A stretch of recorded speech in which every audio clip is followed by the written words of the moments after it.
Okay, we are on, Mayor. Hold on, wait a minute. Hold on. I lost all my controls. Really? So I can't, yeah. So bear with me 1 second.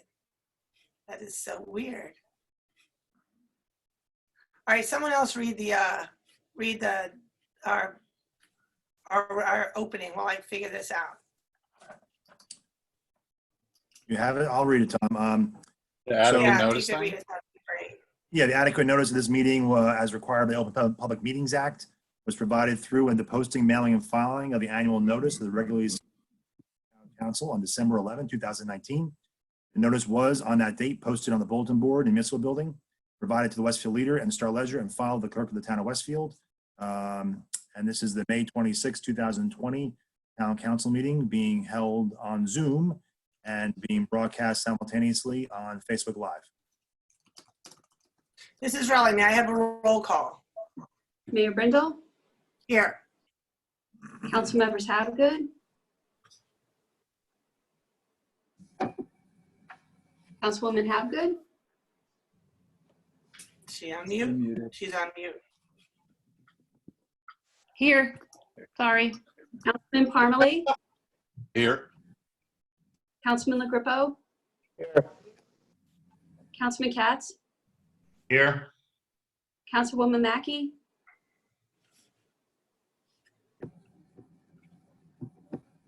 You're on mute, Don. Don, you're on mute. Councilman Contract, Here. Councilman Dardia, Here. Councilman Boyce. Here. Okay, so let's stand for a salute to the flag. I have my flag.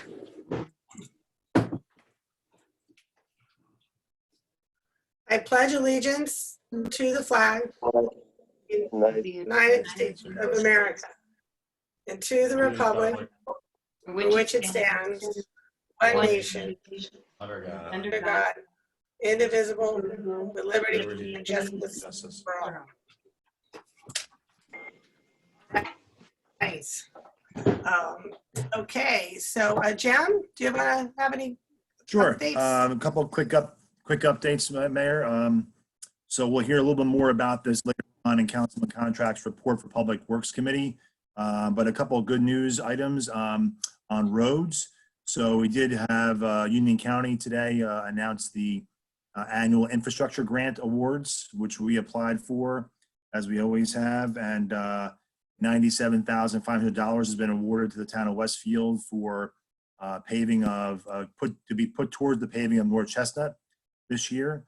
So that's a pretty significant number for us, which is great. And second of all, we do have positive news. We haven't got exact confirmation yet, but state aid from the state of New Jersey for the paving of Scotch Plains Avenue from South Avenue to Dorian, we believe will be coming through as well. So those are two roads that we will definitely be moving forward with, and we'll hear a little bit more a little bit later in Councilman Contract's report about road paving for 2020 and beyond. But those are two good things about road paving, things we'll be able to do. Also, in reference to other capital projects, so Minnewacan pathways are complete. There was some restoration done on the edge of the pathway. Grass seed has been planted. It's going to take a few weeks for that to germinate and grow. And the rain this past weekend was very helpful, which was good. Paving, the road has been milled. Park Drive all around Minnewacan Park has been milled last week. We had a few things uncovered during the milling. So we actually had to install a new manhole cover and a few things, which is curing as we speak. But the company can get the paving equipment here this week. It will start. If not, it'll be done next week, but that'll wrap up the paving of that area. And lastly, we had, if you remember you mentioned in one of your updates, Mayor, we had a fountain, a water fountain, ADA accessible and dog fountain that was donated by Columbia Bank to friends of Minnewacan, who then have gifted the fountain to the town of Westfield. So the great news was last week, the concrete pad along with pavers was installed along with plumbing fixtures, but we actually are plumbing stubs. We're waiting for the New Jersey fall before you dig to be cleared. Once that's cleared, we'll have a trench dug for the water and our plumbing company to come out and install it. So we're hoping right now, we've been told by New Jersey before you dig, the week of June 8th is the week we hope to get that done and install everything. We're waiting for them to give us the clearance to dig first, which we have to wait for. But great news is that'll pretty much be one of the last major installations in the park. And then we'll have Public Works come back and do a bunch of cleanup. You know, the park has been technically closed, you know, to through traffic, of course, while we're waiting for the paving to be done.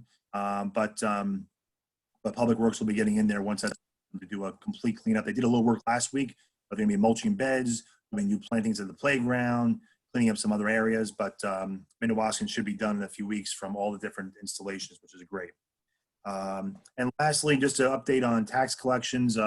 Again, I want to thank the residents of this town. While the collections time frame, the grace period was extended to June 1st. As of today, we have 91.5% collections in, compared to this exact date last year, which of course was after the grace period, because the grace period is historically 10 days. We had 94.6%. So we've definitely shrunk that gap. And again, we still have until the end of this week and early Monday, I guess on Monday, to get some payments in. And we had a lot more payments come in today. So we're doing very well for second quarter collections, which is great news. And I want to thank the residents for doing that and using our 2 drop boxes at the building and paying online as well. So it's, again, as we expected, second quarter is coming in very strong. And we'll have more to report to the Finance Committee by end of the week and see where we are, so you can kind of gauge that. But Henry and I spoke our collector today, and it's going very well. So thank you to the residents of Westfield for continuing to pay on time and pay your taxes. That's all I have, Mayor. Excellent. Well, I have some updates. This also will serve as our daily COVID update on cases. So I just remind everybody that comments are only accepted on Zoom, and we are streaming for viewing only on Facebook, and there will be a replay available. So if you have any comments, please submit your questions via Zoom. So regarding cases on COVID, and I apologize, I'm reading from my phone since my computer's doing funny things. So today we have 155,764 confirmed cases in New Jersey. There are another 1,083 that are under investigation. The county has 15,293 cases. And the good news is for Westfield, we have no new cases reported since our last report on Friday. So our total remains at 274. So we're advised that due to the holiday weekend, there might be some glitches with reporting. So we don't know if that's completely going to hold up, but if it does, it would mean that we have had only 5 what we call confirmed community cases. Those are not long-term care cases. Only 5 confirmed community cases in the last 2 weeks, of which 2 came in just this past week. And like I said, we've had 0 in the last 4 days. So, you know, it's a preliminary 4-day trend, but it is certainly encouraging and really a reflection of, I think, what the community has done in terms of its commitment to adherence to social distancing. So thank you. And there's more detailed information available on the Department of Health COVID-19 dashboard. Just regarding some announcements from the state today, and some of it you guys might have already read. Governor Murphy did report New Jersey is also moving in the right direction since its peak. New hospitalizations are down 84%. Patients in hospitals are down 67%. ICU patients are down 63%. And patients on ventilators are down 66%. And thankfully, the long-term care facility cases are also trending downward, so that's great. You probably heard by now, a lot of cheers you might have heard going up that the governor announced that outdoor graduation ceremonies will be permitted after July 6th.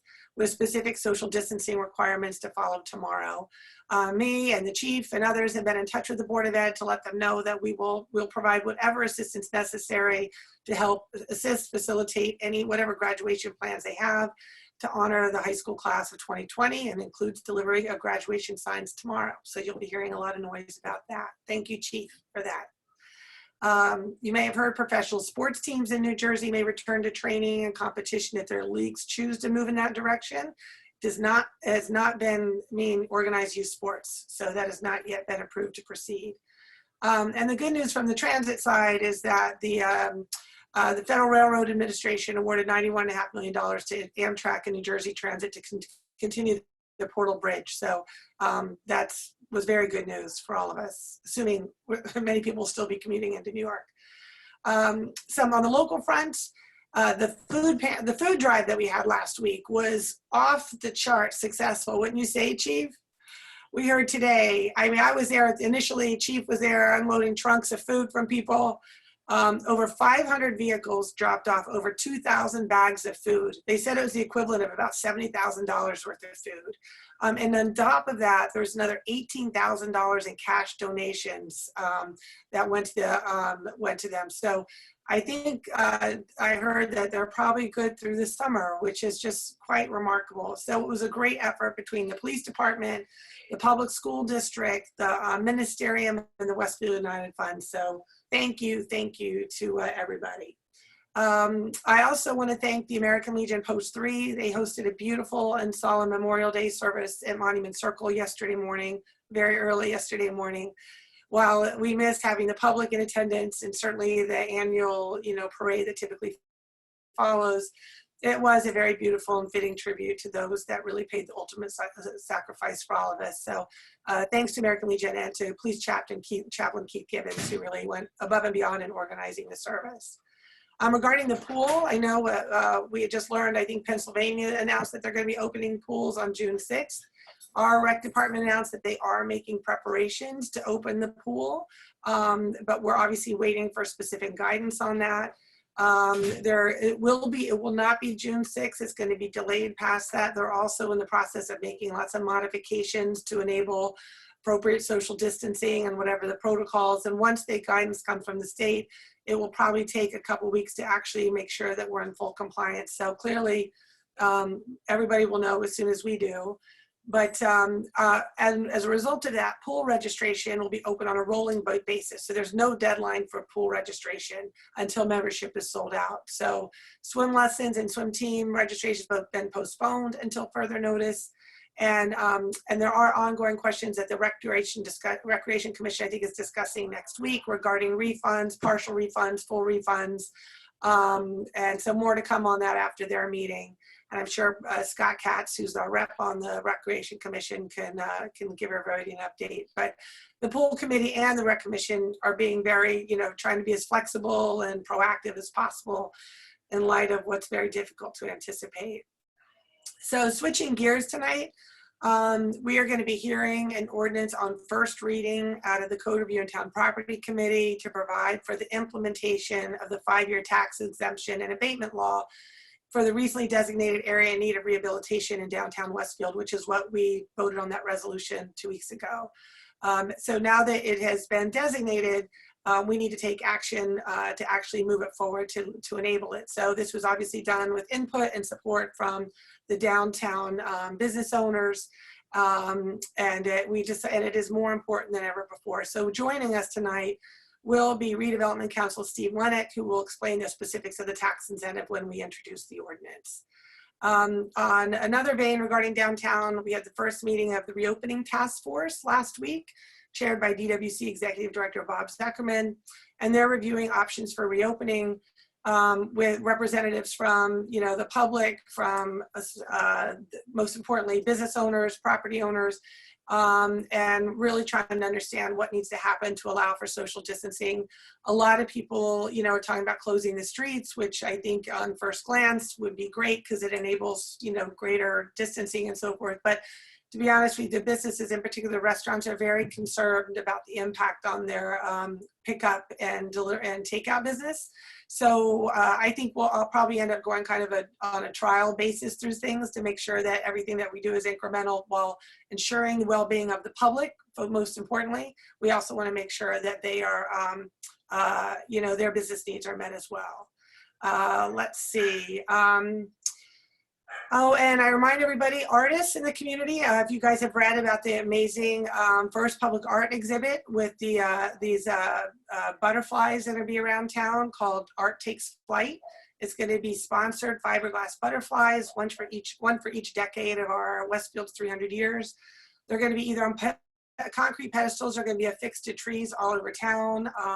And then at the conclusion of the exhibit, they're going to be auctioned off to fund future public art installations. Some will be permanently installed. So this is the first out of the gate Public Arts Commission initiative. I think it's the perfect thing to do in terms of its imagery regarding butterflies and kind of coming out of the cocoon, but also something that people can do safely. Anyway, you should know about that. And please go to New Jersey, the Public Arts Commission on our website if you're interested in any more information or in potentially even painting a butterfly.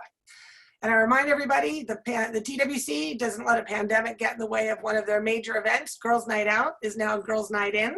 And that's this Thursday. So you can shop, connect with friends, experience some of our downtown businesses special offers. I think me and Dawn Mackey and Linda Hapgood are hosting something right on Thursday night, I think, with the DWC. So all the details for the pre-party Zoom registration and merchant offers are on the DW website.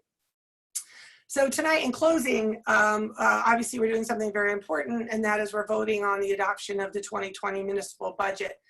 As you'll recall from the presentation at our April 28th meeting, this budget reflects significant revenue uncertainty stemming from unknown future tax collection rates and lost revenue from sources like parking, courts, construction, investments, and the pool we just discussed. And because the full extent of COVID-19 impact on next year's budget is difficult to predict, we're also trying to take that into consideration now and just know that we're going to need to adapt as the reality of our finances take shape. So just as a reminder and a summary, as a result of all of this, expenses have been cut by 1.3%, despite a 2.3% increase in non-discretionary costs. And it is the first budget reduction in 8 years. And hats off to all the department heads who really took a good hard look at their budgets. We are prepared to make additional cuts if necessary as we monitor revenue throughout the year. And the proposed 1.95% municipal tax increase equates to $55 on an average assessed home. And when you consider it with last year's 0% increase and then a 0.5% increase before that, the average increase over the last 3 years is at 0.8%, which is about $24 a year. And this year, the good news is we learned from the county that we're actually going to see a tax reduction from the county. It's going to average to $125 reduction per household. So it will more than offset the municipal increase that we're going to see this year, which is really good news. And, you know, our priority does remain balancing our ongoing progress on popular improvements for parks, paving, infrastructure, et cetera, with the continued need to anticipate and manage our potential revenue shortfalls, which, you know, we hope aren't as, second quarter was good, but I think most of us are very, very worried about August. And we also want to maintain a healthy and reasonable surplus. So I do want to do a special shout out and thank you to the entire finance committee of the council, in particular, Chairwoman, Councilwoman Hapgood, for their perseverance and resolve in developing this budget, not once, but twice, in order to find a good path forward. And just lastly, in light of the positive trends we've seen in our community regarding COVID, we do anticipate lifting some of the additional restrictions regarding the use of our parks in the next few days. This primarily has to do with things like allowing to have small groups of exercise teams, fitness groups operating in the park, et cetera. So you'll see more about that in the next day or so. We are now shifting from what I say, saving people to serving people. And we're going to be increasingly focused on efforts on how we're going to operate in this new normal. So I don't anticipate that this virus has or is going away, but I think if we all work together, exercise good judgment, and very importantly, make decisions that are considerate of others, we should be able to ensure that we will be able to manage a caseload that will yield the best outcome for our community.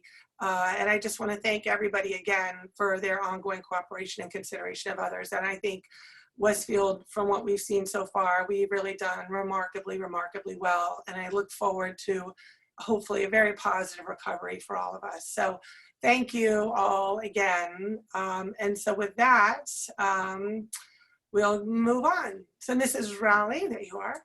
Do we have any advertised hearings? Yes, Mayor, there's 2 advertised hearings. The first is the public hearing for the 2020 Special Improvement District budget. Anyone wishing to be heard on the 2020 Special Improvement District budget, please virtually raise your hand. To make your comment, be sure to include your name and address for the record. This is for the 2020 Special Improvement District budget.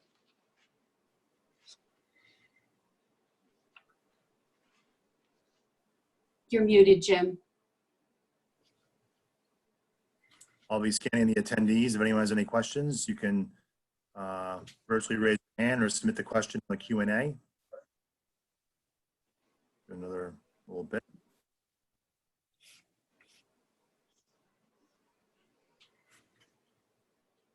See nobody here, Mayor? No Q&A and no virtual hand raisings?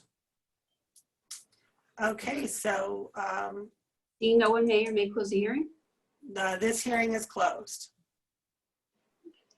Next is the public hearing for the 2020 municipal budget. Anyone wishing to be heard on the 2020 municipal budget, please virtually raise your hand, make your comment, be sure to include your name and address for the record.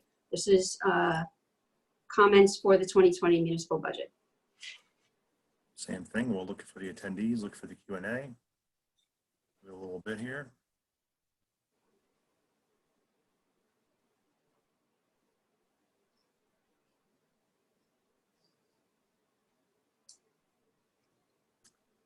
Seeing nobody, Mayor. We have 18 attendees right now, and no virtual raising of hands and no Q&A submitted.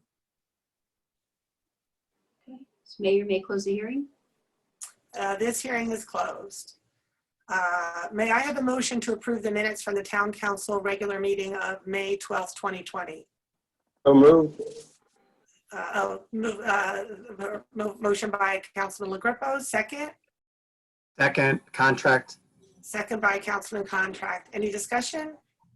All in favor? Yes. Yes. Opposed? This motion is carried. Mrs. Rowley, do we have any petitions or communications? No, Mayor. Now it's time for open discussion by citizens. Please virtually raise your hand to make your comment on any subject on which the council's jurisdiction, and be sure to state your name and address for the record. And we'll do the same thing. Looking for Q&A and or virtually raising the hand. Give it a little bit.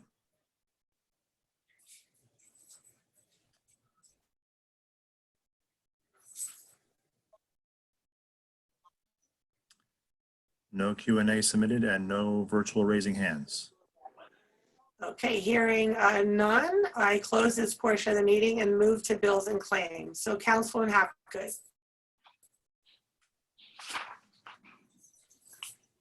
Thank you, Mayor. I'd like to move bills and claims in the amount of $306,357.10. May I have a second? Second, Boyce. Second by Councilman Boyce. Any discussion? All in favor? Yes. Yes. Opposed? This motion is carried. So next on the agenda is reports of standing committees, beginning with the Finance Policy Committee. So Councilwoman Hapgood. Thank you, Mayor. I have 9 resolutions, 7 of which I'd like to move as a package. The first, the resolution authorizing the CFO to draw a warrant to refund street opening cash bond. The second, resolution authorizing the CFO to refund recreation department fees. The third, a resolution authorizing the CFO to draw a check for the balance of escrow monies. Fourth, a resolution to authorize the CFO to draw a warrant for overpaid taxes for the year 2020. 5, a resolution authorizing estimated tax rate. 6, a resolution to appoint plumbing subcode official. And 7, a resolution to read the municipal budget by title. May I have a second? Second. May I be voting on yes on all except for the budget? Okay. It was seconded by Councilman Parmalee. I got that, Councilman LaGrepo, wherever you are. Okay, so all in favor? Yes. Opposed? Okay, this motion is carried. Next, I'd like to make a motion for final adoption of the 2020 Special Improvement District budget. May I have a second? Second, contract. Second by Councilman Contract. Any discussion? Please call the roll. Councilwoman Hapgood, Yes. Councilman Parmalee, Yes. Councilman LaGrepo, Yes. Councilman Katz, Yes. Councilwoman Mackey,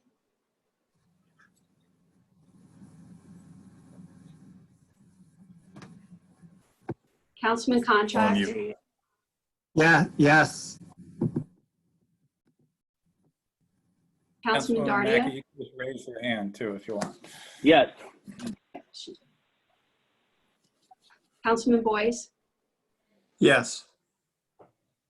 Mayor Brindle. Yes, this motion is carried. And lastly, I'd like to make a motion for the final adoption of the 2020 municipal budget. Thank you. May I have a second? Second. Dardia. Second by Councilman Dardia. Any discussion? Please call the roll. Councilwoman Hapgood, Yes. Councilman Parmalee, Yes. Councilman LaGrepo, No. Councilman Katz, Yes. Councilwoman Mackey, Councilman Contract, Yes. Councilman Dardia,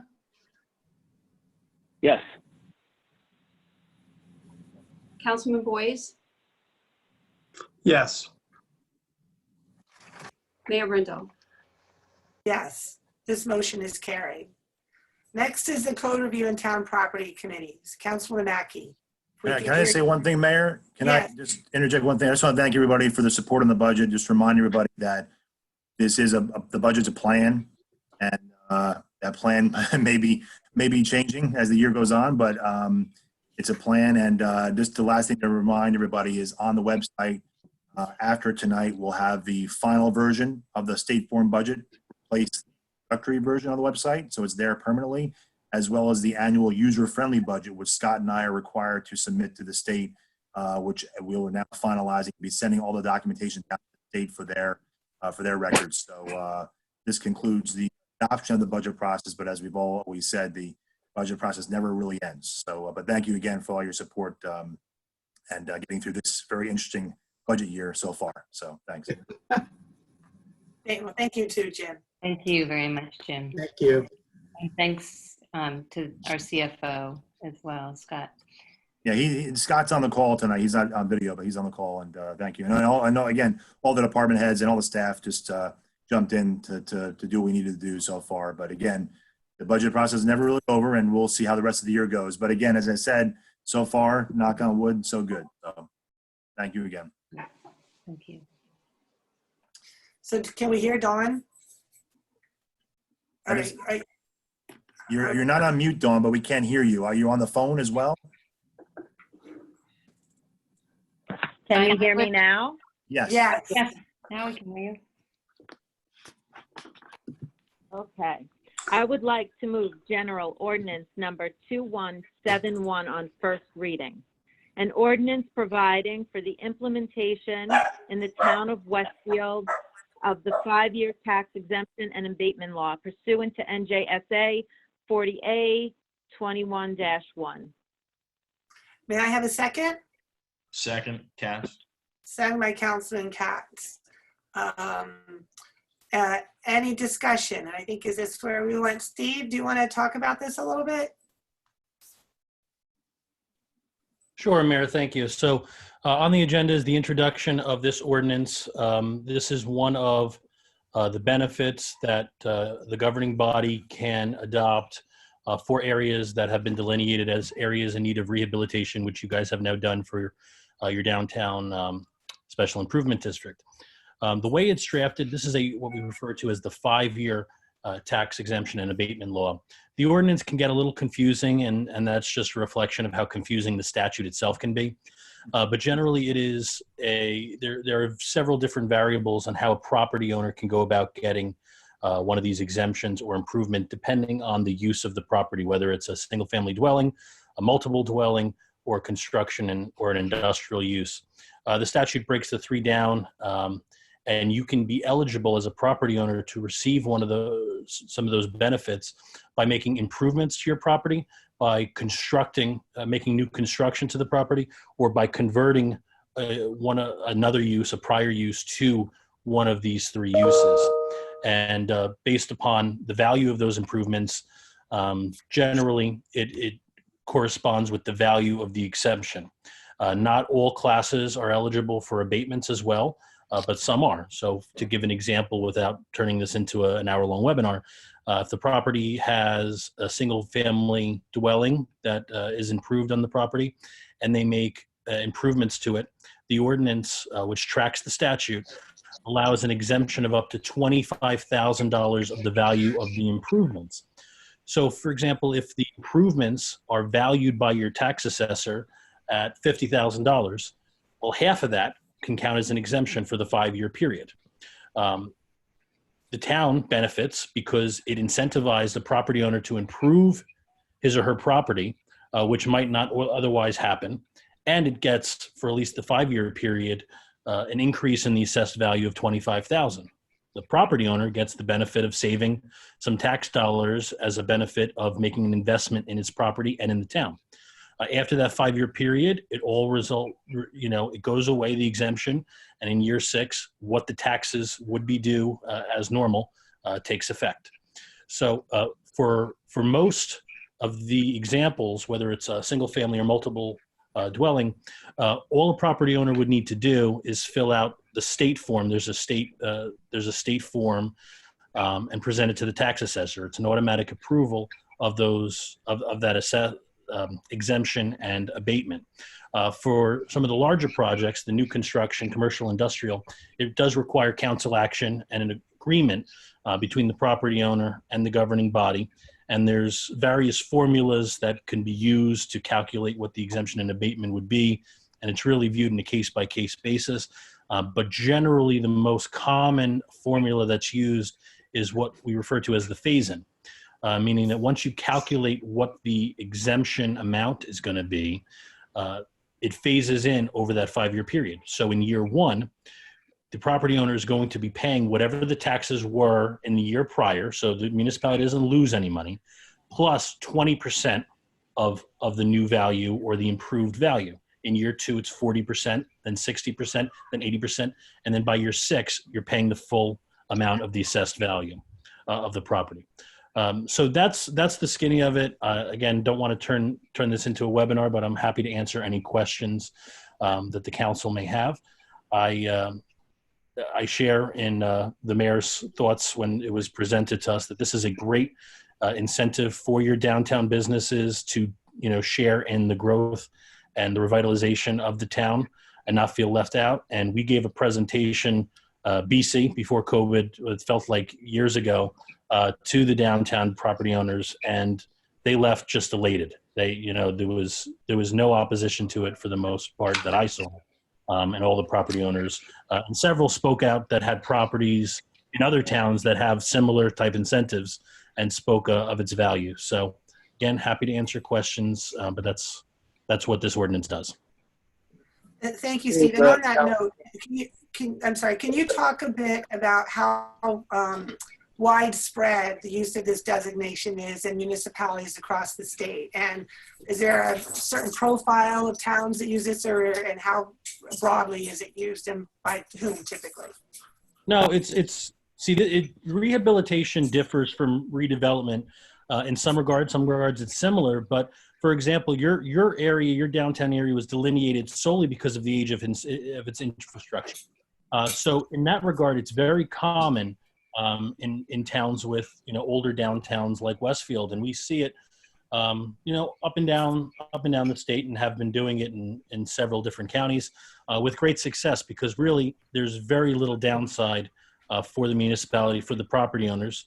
Obviously, the property owners opt in if they want to avail themselves of the program, and again, the municipality gets improved properties, property owners to fix up their property, increase the assessed value of the properties, get additional tax revenue during those 5 years, which it otherwise wouldn't, and then in year 6, have the improved value and at its full assessment.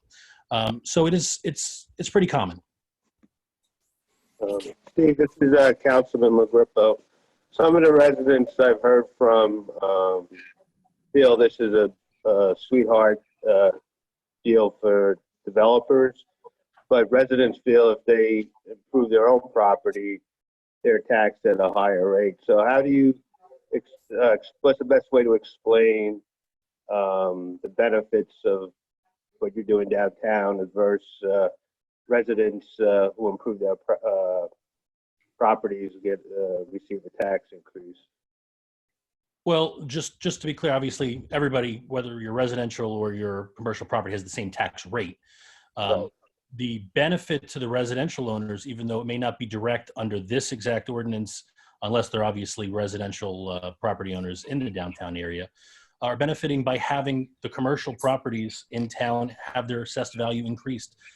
So it's spreading out in your budget the onus from residential to those commercial properties. I know in your town you had a recent reevaluation, and that's always, you know, a challenge for the downtown properties, and we heard a lot of that at the at the presentation we gave to them. But when you have commercial properties that are improving their properties, and thus the assessed values are going up, that's going to increase their share of the burden of your overall tax liability in town. So is that, And I think safe to say that's 5 years down the road? Say that again, Councilman? Is that safe to say it would be 5 years down the road that they would, the residents would see the benefit of the new rate of the tax rate? Well, no, because the assessed value is going to go up immediately once the improvements are made. It's just that a portion, again, it's not going to be the entire amount of the improvement. The example I gave you before, for single families, it's only up to $25,000. For commercial industrial, for multiple families, it's capped at 30% of the value of the improvements. So it's the value in year one of the improvements, the assessed value is going to go up. And for the most part, as I mentioned before, the most common formula that's used is the phase-in. So it goes up incrementally each year.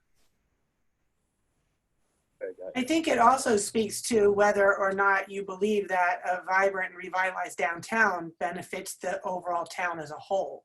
Mm-hmm. And I think what we've seen is that there isn't, I mean, the state of our downtown is lacking investment clearly, and there hasn't been anything that spurred their willingness to invest in most cases, in many cases, upgrading their property. So if this will do that, and can spur activity downtown, I think the entire town will benefit. And people would see that in, you know, ultimately improve property values, et cetera. So, and I think if you made it town-wide, you do run the risk of losing, I mean, there are people that are gonna make improvements to their town, to their homes, irrespective of this. And then you run the risk as that we would be foregoing revenue, tax revenue that we would be otherwise be getting. And I don't think many of us would say that that's what's happening in our downtown. Yeah, I think, go ahead, just- Linda. Yeah, Yeah, Linda, go ahead. I just wanted to clarify too, Councilman, because I think you said that it was benefiting developers. This is actually benefiting downtown property owners and landlords so that they can make improvements, I think, Steve, right, to their properties. In a lot of cases, you know, these old buildings and those investments that are going to be made are going to enhance the landlord's ability to rent their properties to, you know, different kinds of businesses. So they can make technology upgrades, they can, you know, do all kinds of things that are going to modernize the space and make it more attractive to people who are interested in renting in our downtown. Yeah, I mean, the primary focus is obviously the current property owners, but that's not to say that somebody couldn't come in, buy the property and take advantage of it. And in fact, Right. that may be another benefit of the statute and the ordinance itself, is that it helps some of these property owners sell to somebody with the capital to make the improvements that they otherwise may not be able to do. Another thing that I think is worth pointing out for this discussion is the statute and the ordinance both have safeguards in them to protect against, you know, improvements that are not true improvements, right?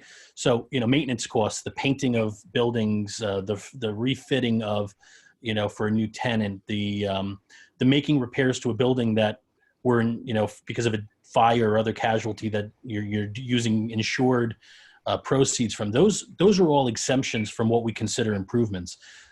There are safeguards in place to ensure that these are true improvements that are being made to the property that are going to cause the property to have an increased assessed value. And attract new, Steve, I would think, right? Oh, of course. That's the public policy. The public policy behind this, when the legislature adopted it, and why so many governing bodies have taken advantage of it, is for just that. It, on one hand, yes, it increases your rateables, it increases the assessed value of these properties, but at its core, this is to improve properties. And when you have an improved facade in the downtown, you're attracting more people to shop down there, to walk down there. You're increasing the appearance and street atmosphere of your downtown and making it a true place, which is what planners for years try to do. Steve, I heard from some residents feel that at the end, it's a good thing people are upgrading their property. But there is a feeling out there that the building owner then has the opportunity to get higher rates for rents. So there's a little disconnect with some of the folks I've spoken to as far as at the end of the day with the resident. And at the end, it's true what the mayor said, we all do want a vibrant downtown. But some people are feeling, why should a downtown building owner or property owner get a tax break and not me? I don't know if it's just the economic period we're in right now, but that is some of the concerns I've received. Well, I guess it depends on if you consider it a tax break. I don't consider it a tax break. I consider it a tax incentive, and they're two different things.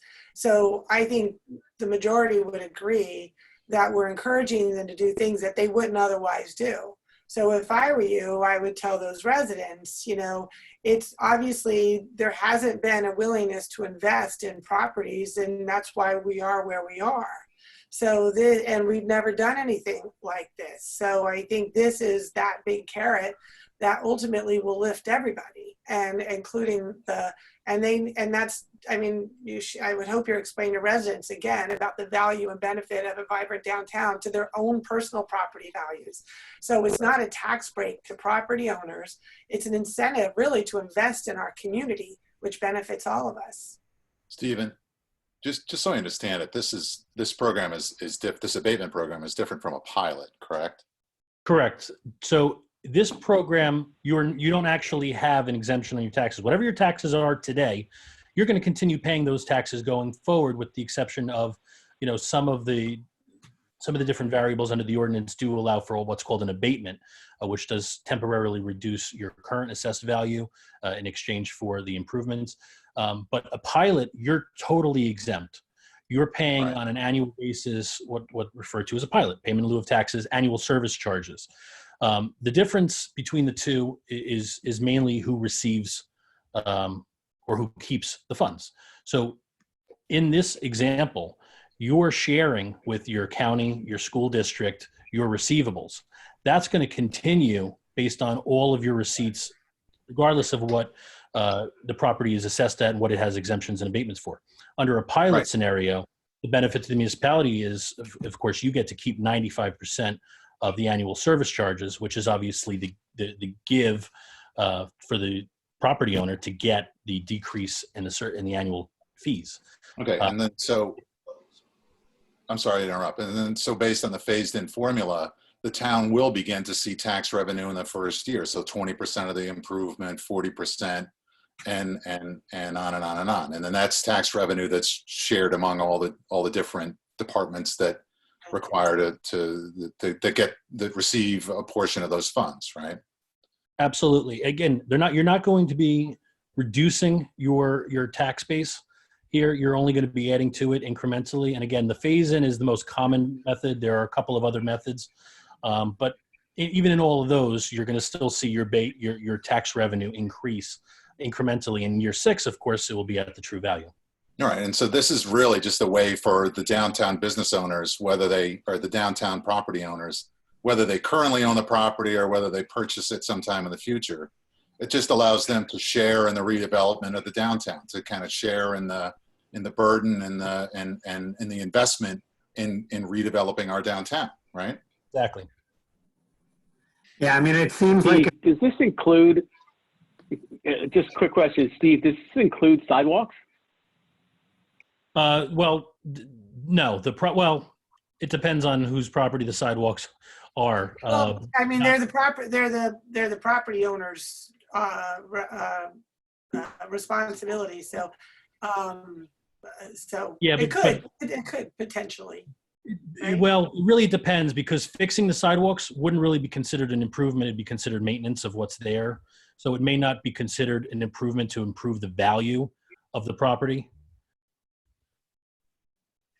It's something we could look at if it's a unique circumstance where you're adding or changing what was previously there rather than maintaining it. We all good? So want to vote on this? Yeah, just real quick, so going forward, some outside building owners outside the city wondering why they weren't included in. I think when we had talked about it is that because this hadn't been done before, we thought we would do it in an area that was most easily controlled. And there's no reason, if we feel like we've seen some success for this, that we couldn't look at expanding it to other places. Like I said, but we thought as having the first time ever, let's see where we go. And if there's, and we'll evaluate based upon what the demand is and who's taking advantage of it. But there's no reason why we couldn't consider expanding it if this proves to be successful. Okay, so where's Tara? So you Yep. want to call the roll? Councilwoman Habgood, Yes. Councilman Parmalee, Yes. Councilman LaGrifo, No. Councilman Katz, Yes. Councilwoman Mackey, Yes. Councilman Contract, yes. Councilman Dardia, Yes. Councilman Boyce, Yes. Mayor Brindle. Yes, this motion has carried. And before we move on to Public Works, I think Councilman Mackey had some additional comments from your committee. And just one thing, Steve, you don't have to stay unless you really want to. You can leave unless you want to stick around. But thank you very much for being here. Thank you very much, Steve. Steve, My pleasure. And if any of you have questions that didn't come to you now, but you think of later at night, let the mayor know and I'll be happy to answer. Great, thank you. Thank you. good night. Thank Stay you. safe. Thank you. Hi, okay. So the Code Review Committee has been meeting over a bunch of months on some of the topics that in the last meeting we have decided are ready to move forward, and we want to brief the rest of the council and the public. It's important to note that the Code Review Committee is comprised of myself, council members LaGrifo, Parmalee, and Katz. First, an ordinance revising the recently adopted modular home ordinance. We sat down and obtained additional input from the building community, and this ordinance addresses certain fees and storage timeframes, as well as insurance requirements.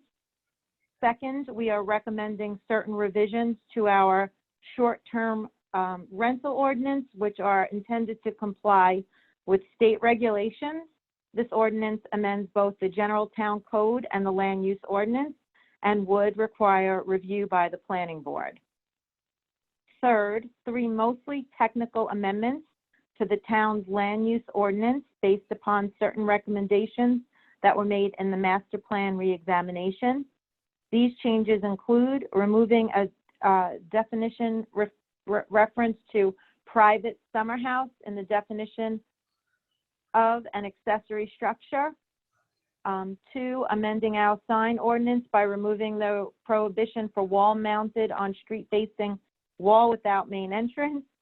And 3, making certain changes to the minimum dimensions required for garage parking spaces. Since all these ordinances amend our land use ordinance, they will be reviewed by the planning board after their introduction on first reading by the council. Fourth, we are recommending substantial revisions to the town's historic preservation ordinance, mostly to comply with the state historic preservation code, and also to encourage the preservation and designation of historic homes. This proposed ordinance will also require planning board review. And lastly, we are recommending revisions to our solar panel ordinance, primarily to allow the installation of solar panels on the front roofs of homes, provided certain specific criteria are met. Again, as a zoning ordinance, this will also be referred to the planning board after introduction. It's a mouthful. Your committee's been very busy. So just a follow-up to that, Dawn. So these are recommendations from the committee. Tom's office has done drafts of these, so they'll be sent to the council for the next council meeting for review. And we expect, I think they all can move forward to the next council meeting, and then some will go to the planning board, as Dawn mentioned. Some will just go back to the council for second reading. But it's a lot of many months, and in some cases much longer than that in some cases. So I think on to the Public Works Committee, right? Councilman Contract had some updates. We did. The Public Works Committee has also been busy, but I have to first of all say thank you to the Code Committee, and on behalf of the Green Team, what Councilwoman Mackey just mentioned, I know that the entire Green Team will be thrilled to hear on the solar panel changes. So thank you for her committee for bringing that forward. On a similar vein, I'm going to reorder things just because we started talking a little bit about sustainability. I want the town to know and the residents to know that there are a lot of new initiatives that we're moving forward with to make our town more sustainable and more green, starting with EV chargers. I think, I hope most residents know that the state is still moving forward with a $5,000 rebate towards the purchase of an electric vehicle. Car dealers are now open. We will be installing at least 2 for free electric chargers in Lot 1 and potentially 2 other ones in Lot 4 in partnership with a company called Volta Chargers. Their chargers are level 2. They are super sleek, and they're able to provide it for free, including all installation and operating costs, because they do carry digital screens, and it becomes a signboard, and the town will be given, I believe, 1/8 of the advertising space to support our local businesses. So this is a really cost-effective way for us to move forward on something really important that's obviously an important state priority, and I think our local businesses will benefit from it. So the next step is to review an agreement, assuming the whole council's supportive. So I'll just look for some thumbs up to make sure my fellow council men and women are supportive.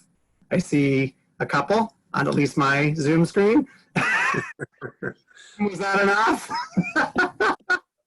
I can't see everybody.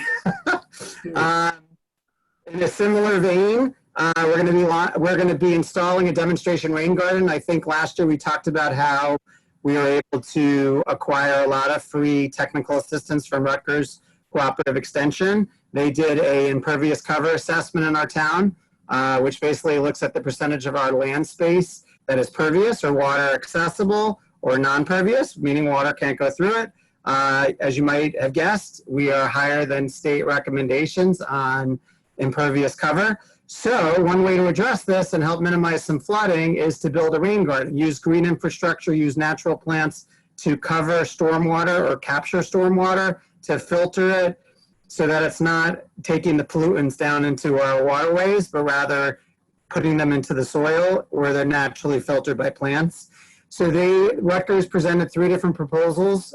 We plan to explore and hopefully implement a beautiful rain garden in Tamaqua Park later this year. More to come on that, but this work was really, really impressive, and the costs are minimal. I mean, we're talking probably $1,000 or $2,000 to develop a nice rain garden and show the community that it can really make a difference. So more to come on that, including timing, but that's something that we hope to move forward with. 2 other sustainable topics, and then I'll move into capital and paving. Third is plastic bag recycling. I know a lot of residents are upset that unfortunately we had to basically close the plastic bag recycling program that's part of Trex. Unfortunately, the supermarkets nearby that we bring the bags to are not willing to accept the volume that we're getting at the center. So it's great that so many people want to recycle. It's a bad thing that we can't offload them into the Trex program through the participating retailers, which were Stop and Shop and Acme. That being said, there are 4 new opportunities that we're actively exploring to restore the program. And I hope by the next council meeting, one of them has come to fruition. So we've got some really good leads to bring this program back. I do want to thank a Westfield resident, Maite Quinn Richards, who sits on the green team, but she and her sister, who are both very knowledgeable about recycling, have been really helpful supporting the town's efforts in this regard. So hopefully, again, at the next meeting, I'll have an answer on how we can restart this program. And then lastly, on the recycling front, tennis ball recycling. Tennis courts are open, and we will be launching tennis ball recycling sometime this summer at the Conservation Center in partnership with recycleballs.org. It's a free recycling program where they turn the tennis balls into, other recycled materials like for playgrounds and things like that. So small program, but it can make a difference. So that's all the green stuff. Moving on to capital and paving, Jim mentioned at the beginning of the meeting, we do want residents to know that minimally the town will be having about 11 miles of roads paved this year, which is tremendous. So in partnership, and again, we have a big thank you to Jim and to Chris McAloon, our town engineer, building a really good relationship with Elizabethtown Gas, where, they are now paving length to length, side to side, the roads that they affect, which was not the case 2 years ago. They have plans to pave 9 miles of roads in town, which after they complete their infrastructure upgrades. That's almost on par with last year. Jim already mentioned the state aid project, which is Scotch Plains Avenue, as well as the county grant for North Chestnut. And I think most people are aware that the county has finished Mountain Avenue. So if you sum all that up, it's 11 miles of roads, which will be the second highest number ever in our town's history in terms of paving roads. Now, we do hope that we will be able to do some additional road paving, depending on how the town's finances shape up and whether we can proceed with capital investment later this year. Those roads that the town will choose will be based on the PCI scores, if everybody remembers the road assessment that we did last year, and looking at the roads in the worst shape. Those are the ones that we want to rehabilitate ideally first. So more to come on that, but at least we'll get 11 miles of roads, which is a nice follow-up to last year's almost 20 miles. And I would remind residents that the average amount paved prior to the last couple of years was 4 miles. So we are far and ahead of where we've been. We've made amazing progress on this. We still have more to go, but we're making really, really good progress, and we're working all angles here. I think it's wonderful that we've built great relationships with the state, with the county, with Elizabethtown Gas and other utilities to get more paving out of them. And the code committee has done a great job protecting our roads once they're paved. Lastly, and I guess, sorry, this is related to sustainability, but related to energy. So this is another new opportunity for our town that I wanted to share with the council and get feedback on. So there is a statewide program called GEA, which is government, why am I blanking on it? Energy aggregation. Aggregation, right, government energy aggregation. So basically, what this program allows Westfield to do is aggregate all of the demand of residents and go out to market to bid on the electrical supply that we all currently get from PSE&G and get you a better price, because we're leveraging the scale of over 9,000 households. In addition to saving residents money, this program oftentimes can allow us to change the supplier of that electricity from partially renewables to either majority renewables or exclusively. So right now, PSE&G is required by the state to generate, I believe, a quarter of their energy through renewables like solar or wind. Other towns in the nearby area, like Livingston, have done this program. They save their residents 5, 10, or 15% on their energy bills and shifted to 100% renewables. So this could be potentially a win-win for residents and as well as for the environment. What we're recommending is that we hire a consultant for free. There are absolutely no costs to the town to explore this for the town to see if we know it's feasible, to see if it's advantageous, to see if the energy markets would allow us to save residents money, and then actually go into the market and present and obtain bids. And only if we could save residents money would we move forward. Now, for those residents who aren't interested in participating, they can opt out of the program. But we do believe that most residents, if they were offered the opportunity to save 5 or 10% on their electrical supply bills without any effort and work on their part, would probably say yes. And it's important to know that there are no changes to the residents' relationship with PSE&G, to their billing and to their service. So PSE&G would still deliver the electricity, PSE&G would still do repair and service and still do billing. So we think this is a natural and positive step to take. If the council supports it, again, to do an RFP for a consultant, there's no obligation that we actually move forward with the program. There's no cost. It just allows the town to explore this so that we can see if we could save residents 5 or 10%. Keep in mind, I think the average energy bill in town is probably $300 a month, maybe more. And so if you save 10%, that's $30 a month. You know, it's a couple $100 a year. I think most of us would not mind having a few extra dollars in our pocket. So, David, you just got to. done that, but I'm sorry, it's Mark. You just got to emphasize that everyone's automatically in the program, and they have to opt out on their own. So that's going to be the rub with a lot of residents. But just make sure you go with, as you're explaining, is tell people up front that that's the way the program works. yeah, no, absolutely. All residents have to participate or are automatically enrolled. But if you don't want to stay in it, you just have to opt out on a website. It's a one-click opt-out. So, you know, the only way the program works is because you're aggregating all of the demand in the town, you know, 9,000 plus residents strong. That's how you can actually generate some scale economy and save residents money. Because instead, right now, everybody does it individually. So you don't have any buyer power. You don't have any power. But when we bundle everybody together, we have weight. And we can aggregate that demand. But Mark's right. You are enrolled in it, and if you want to opt out, you can just do it on a website. But David, there's no way for your bill to be higher, right? It would only be lower, right? So there's Correct. No way I mean, we as a committee said that, you know, we want to save residents money. So we've seen other towns save their residents money. We've been told that there's typically 5 to 10% savings in PSE&G territories. So that's why we're very interested in this, because again, particularly in this economic time, if we can save residents a few $100s a year, we think that's valuable considering there's no work that they need to do. And there's an easy opt-out if you don't want to have your electrical supplier changed on you. Dave, this is Mike. I'm a big supporter of this. Just a second, Mark. Big supporter of this, Dave, and I'm disappointed though that I can't participate in it because I have solar.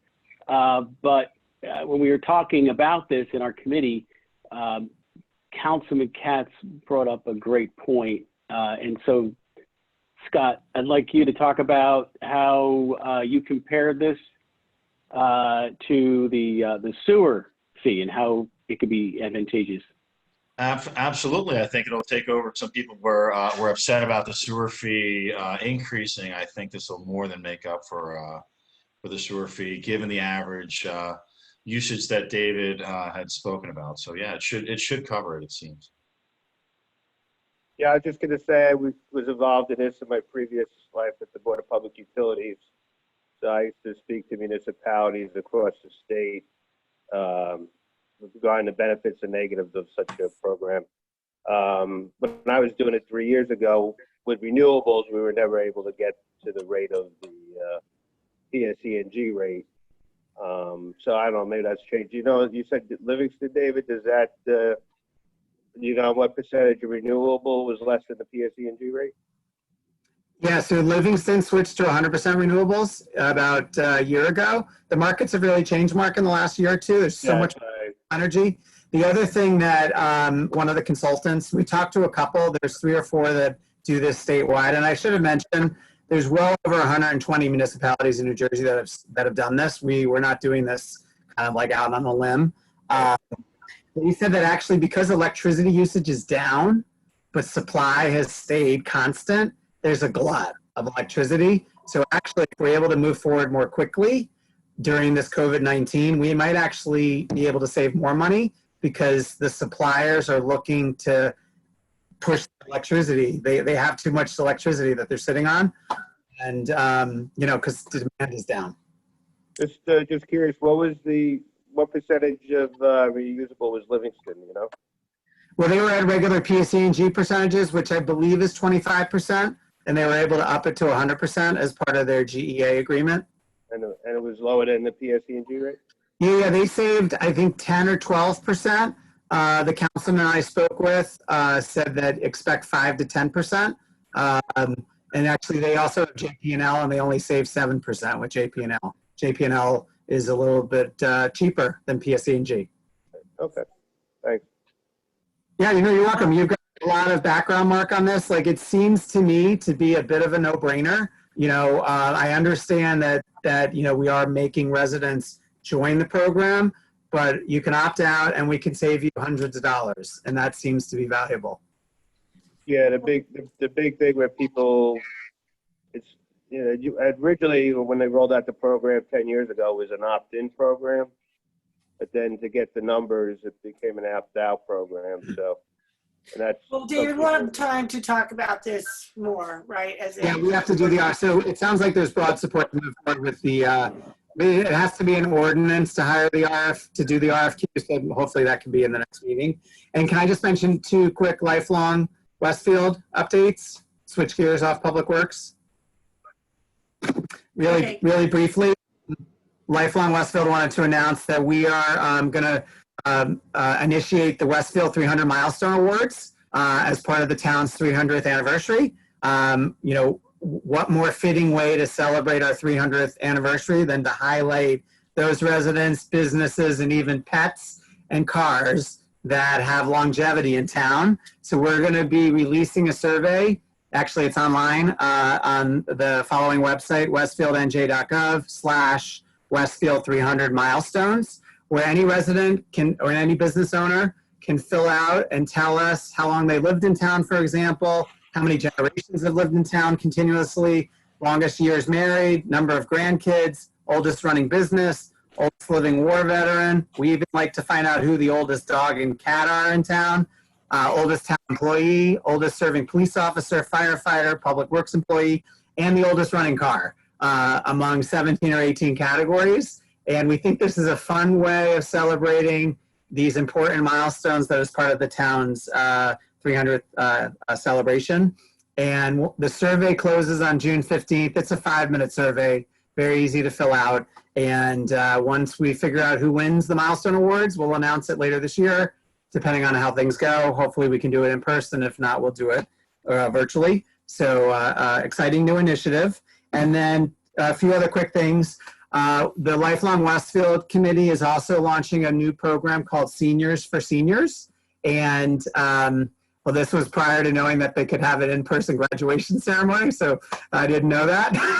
But nonetheless, we think our seniors are a wealth of wisdom and can share that with the next generation. So we're inviting all Westfield seniors who have advice they want to give to the graduating class of 2020 to email westfieldnjseniors@gmail.com.